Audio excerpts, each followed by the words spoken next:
2025 July 17 അതിരാവിലെയാണ് മെക്സിക്കോയിലെ baaja California സ്റ്റേറ്റിൽ സ്ഥിതി ചെയ്യുന്ന എൽ പേസ്കാഡ്രോ ടൗണിലെ സേക്രഡ് ഹാർട്ട് ഓഫ് ജീസസ് ദേവാലയത്തിൽ ഹീനമായ സംഭവവികാസങ്ങൾ അരങ്ങേറിയത്.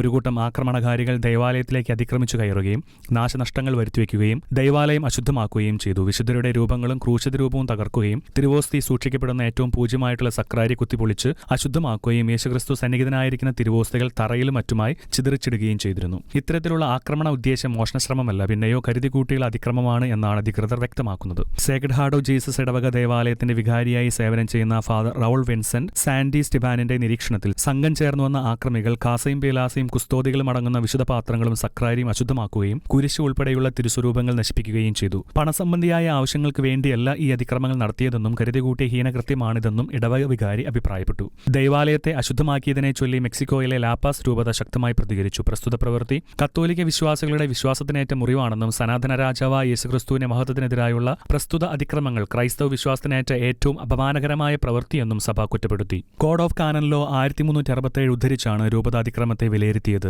ഈ ഹീനകൃത്യം മൂലം കുറ്റവാളികൾ തൽഫലമായി സഭയിൽ നിന്ന് പുറത്താക്കപ്പെട്ടു. ദേവാലയം അശുദ്ധമാക്കിയതിന് പരിഹാര പ്രവർത്തികൾ നടത്തുവാൻ ഇടവകാംഗങ്ങൾ ആരംഭിച്ചിരുന്നു. അതിനായി മതപരമായ ചടങ്ങുകളും വിശുദ്ധ കുർബാനകളും ആരാധനയും നൊവേന പ്രാർത്ഥനകളും സേക്രഡ് ഹാർട്ട് ഓഫ് ജീസസ് ഇടവക ദേവാലയത്തിൽ നടത്തിവരുന്നു. ജൂലൈ 20 പരിഹാര തീർത്ഥാടനങ്ങൾ നടന്നിരുന്നു. ജൂലൈ 21 മുതൽ 9 ദിവസത്തെ നൊവേന പ്രാർത്ഥനകൾ ആരംഭിച്ചിരുന്നു. പ്രാർത്ഥനകളും നൊവേനകളും ജൂലൈ 27 ഞായറാഴ്ച പരിസമാപിച്ചു. International desk Shekinah news.